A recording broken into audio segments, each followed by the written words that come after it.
Hello civil engineers, मैं राहुल कोहली आपका स्वागत करता हूं रीइंफोर्स के डिजिटल प्लेटफॉर्म पर। दोस्तों, आज का जो टॉपिक है वो वर्टिकल गार्डन के ऊपर होने जा रहा है। अब दोस्तों, ये वर्टिकल गार्डन क्या होता है, इसको किस तरीके से लगाया जाता है और ये हमारे लिए क्यों ज़रूरी है, आज के सेशन में हम देखेंगे। तो चलिए दोस्तों, वीडियो को स्टार्ट करते हैं। दोस्तों, वर्टिकल गार्डन क्या होता है, पुराने महल वगैरह देखे होंगे तो वहाँ पर भी आपने देखा होगा कि बहुत बड़े बड़े अमाउंट में बेल लगी हुई होती है। तो उसी के रूप में आपको एक नया ट्रांसफॉर्म होकर आया है वर्टिकल गार्डन। ठीक है, तो वर्टिकल गार्डन क्या होता है, जैसे कि मेट्रो सिटीज़ में आपने देखा होगा कि इतनी ज़्यादा लैंड नहीं होती है कि आप हर जगह आप गार्डन लगा सकें या फिर प्लांट्स लगा सकें। बहुत ही मेट्रो सिटीज़ में क्या है, इतनी ज़्यादा जगह नहीं है। बट इसका एक सोल्यूशन निकाला है, वो होता है दोस्तों वर्टिकल गार्डन। जैसे कि आपका कोई वॉल है तो वहाँ पर आप प्लांट्स लगा सकते हैं। अब आप बोलेंगे कि प्लांट्स हम हवा में तो लगा नहीं सकते हैं, तो उसके लिए क्या होता है दोस्तों, अलग से फ्रेमिंग करवानी होती है। चलिए दोस्तों, जानते हैं कि इस वर्टिकल गार्डन को किस तरीके से लगाते हैं। दोस्तों, अगर हमें किसी वॉल पर अगर वर्टिकल गार्डन लगाना है तो उसके लिए सबसे पहले हमें क्या करना होगा, एक शीट तैयार करनी होगी, चाहे वो प्लास्टिक की शीट हो या फिर आपका कोई वुडन की शीट हो। उस शीट को पहले आपको वॉल पर फिक्स करना है। उसके बाद दोस्तों क्या करना है, एक आर्टिफिशियल फ्रेम होता है, उसको आपको वहाँ पर लगा देना है। ठीक है, अब मैं शीट की बात इसलिए कर रहा हूँ क्योंकि अगर आप शीट नहीं लगाएंगे तो क्या होगा, प्लांट्स का पानी आपका डायरेक्ट वॉल में चला जाएगा और उससे क्या होगा, आपका जितनी भी दीवार है पूरी सीलन में बदल जाएगी।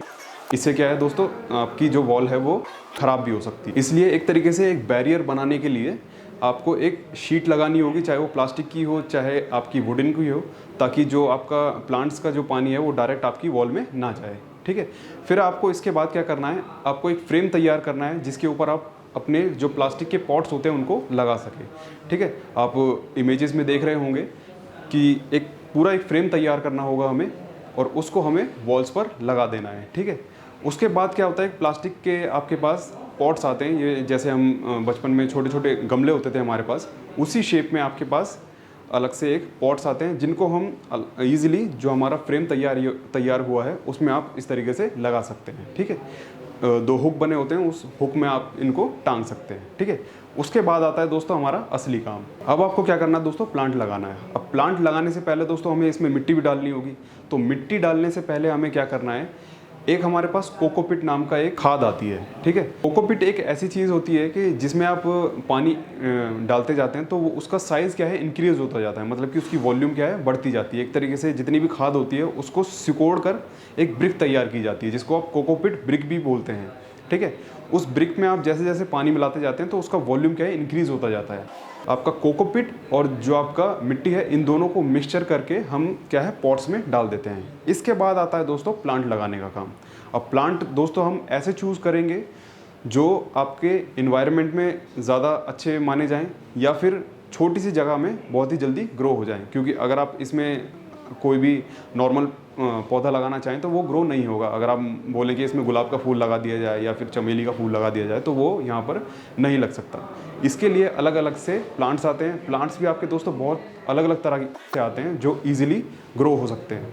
ठीक है, हमें ऐसे प्लांट्स का चुनाव करना है जो छोटी सी जगह में बहुत ही ईजिली ग्रो हो जाएं, कम पानी में और एयर के कांटेक्ट आने से ज़्यादा जल्दी ग्रो हो जाएं। ठीक है, तो ऐसे बहुत सारे प्लांट्स हैं। आपको प्लांट्स जब भी आप कोई वर्टिकल गार्डन लगाएंगे तो आपको चूज़ करना होगा, जैसे कि एक बेबी टीयर्स नाम का एक प्लांट आता है, एक फ्रांस नाम का एक प्लांट आता है, एक आपका वाइन्स नाम से एक प्लांट आता है। तो ऐसे आपको प्लांट्स का चयन करना होगा जो आपके ईजिली ग्रो हो जाएं छोटी सी जगह में। तो ऐसे ऐसे प्लांट्स का आपको चयन करना होगा कि जो आपके छोटी सी जगह पर बहुत सारा जगह कवर कर लें, ताकि आपको जो सामने से देखने में अच्छा भी लगे और जो आपका एक्सटीरियर का लुक भी बढ़ाए। ठीक है, तो ये बात हो गई एक्सटीरियर की।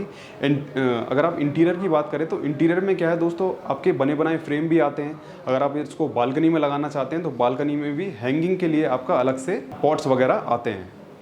ठीक है, तो आप उसमें भी इस तरीके से प्लांट्स वगैरह लगा सकते हैं। अगर आपको मेट्रो सिटीज़ में अगर इस तरीके से वर्टिकल गार्डन देखने हैं तो आपने देखा होगा कि जितने भी आपके पियर्स वगैरह होते हैं, ब्रिज के पियर होते हैं या फिर मेट्रो के पियर्स होते हैं, तो जितने भी आपके मेट्रो के पियर होते हैं, सर्कुलर जितने भी पियर होते हैं, उनमें आप लोगों ने देखा होगा कि इन वर्टिकल गार्डन का बहुत ज़्यादा यूज़ किया जाता है, क्योंकि सरकार भी क्या है, ज़्यादा से ज़्यादा ग्रीनरी चाहती है। इस वजह से इन चीज़ों को भी कवर किया जा रहा है। जितनी ज़्यादा ग्रीनरी हम अपने एनवायरनमेंट में लाएंगे तो उससे क्या है, हमारा एयर प्योरीफाई भी होगा और जितनी भी बीमारियां होती है वो कम से कम होगी, क्योंकि अगर एयर ही प्योरीफाई नहीं होगी तो जितने भी डिजीजेस हैं वो हमें आसानी से लग सकते हैं। तो आई होप दोस्तों आप लोगों को वर्टिकल गार्डन का कॉन्सेप्ट समझ में आ गया होगा कि किस तरीके से उसको लगाना होता है और इसमें कौन कौन से पौधे लगाने होते हैं और कौन कौन से पौधे इसमें ज़्यादा से ज़्यादा ग्रो कर सकते हैं। तो आई होप दोस्तों आप लोगों को कुछ इन्फॉर्मेशन मिली होगी इस वीडियो से। अगर आप लोगों को वीडियो अच्छी लगी हो तो प्लीज़ लाइक कीजिए, शेयर कीजिए और हमारे रीइंफोर्स के चैनल को सब्सक्राइब करना ना भूलें। Thank you so much.